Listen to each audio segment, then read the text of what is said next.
Okay, good morning and welcome to Dr Alison Knight, Executive Director of Neighbourhoods at Sandwell Council. Good morning. Morning. So Alison, you'll be taking over as the chair of the ADEPT Sustainable Growth Board in the new year. ADEPT being the Association of Directors of Environment, Economy, Planning and Transport. And really that being at the heart of delivering clean, sustainable growth, tackling climate change at a local level.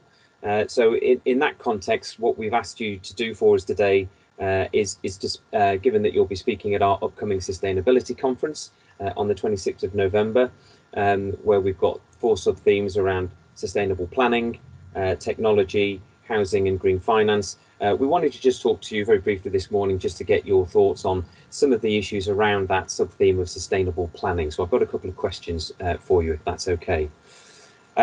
So first of all, last year, 74% of local authorities declared climate emergencies. And what I'd like to know, and I think everybody would be interested in, is what do you see as the role of local government in achieving the UK's net zero ambition? Thank you. Yes, you're quite right. 74% did declare climate emergencies, and Sandwell was one of them. And I do think that local authorities have a really key role to play in helping us to meet our climate change targets, particularly with our own buildings and our own fleet, our council stock, those of us who still have council houses, our schools, and really all the wider things that relate to climate change, the behaviours, all the things around that, and particularly the way that we procure. We also have the ability to influence through the planning system, and I know we're going to talk a little bit more about that, particularly with things like our green space strategy, the way that we encourage open spaces when we look at planning applications, the way that we influence new developments to have things like electric vehicle charging, and with our own housing developments as well, making sure that there's energy efficiency. However, what I will say is that we can't do this ourselves, but we do have a key role in influencing. So if we're not actually doing this ourselves, we can't really lead the way. So we have wider partnerships with other public sector bodies, with the voluntary sector, and particularly with our local business. And I think it's for us to then try and work with other partnerships to say, well, how can we do this together?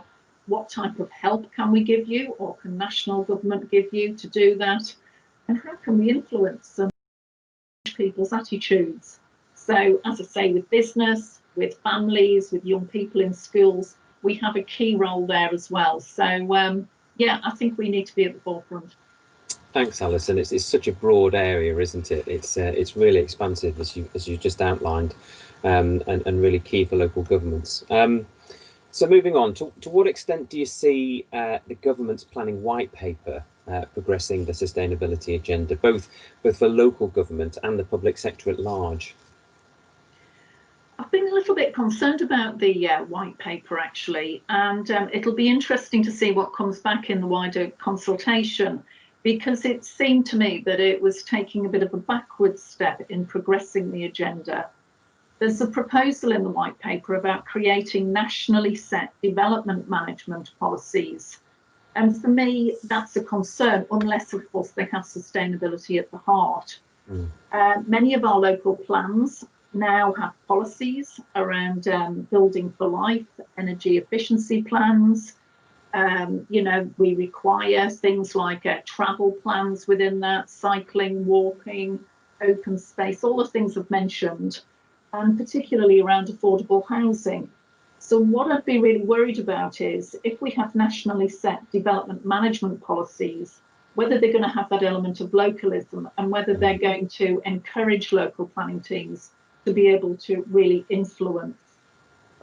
There's a lot of talk about moving to a more regulatory approach, and while some of that's fine, I think it can also take away some of the creativity of the design, and I wouldn't want to see that where local planning teams are involved in actually developing and looking at ways that we can encourage local sustainability.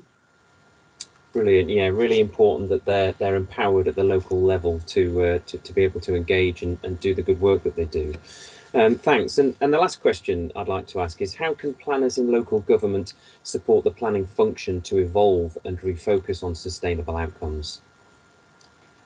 Again, really important. And, there are things that we can do through building regulations and looking at the ways that we can keep our eye on sustainable planning and whether developments are actually following those guidelines. But I think for me, the most important part is, I guess, what I've said all along, which is about really influencing the development and our role in that, and how we work across pretty much all of the council actually to really push forward, health and well-being through, as I've said, open space, making sure that design is good, that it encourages health and well-being, that we look at the way that we reduce travel, that we have locations, we look at where things are located, we look at cycling and walking. So I think that's how we can influence, particularly through the planning system, but also through our wider plans and through our regeneration teams as well. So for me, making sure that there's that localism, and hopefully that comes through in the consultation with the white paper, that it is really, really important that our planning teams working across the whole of the council, bringing in all of our other areas within the council, can really make a difference. Brilliant. Yeah, it's going to be a real sort of team effort to leverage all the different parts of the council to come together, and planning being one of those really central functions that can help bring all those together. So really interesting. Thank you. Well, that's been really insightful, and I'm certainly, and I know all the people that are joining us on the conference on the 26th of November, are looking forward to hearing you speak as our keynote speaker for the sustainable planning sub-theme. So very much looking forward to that. So all it remains for me to do is to thank you and to say I look forward to seeing you again on the 26th of November, Alison. Well, thank you, and I'm looking forward to seeing you all.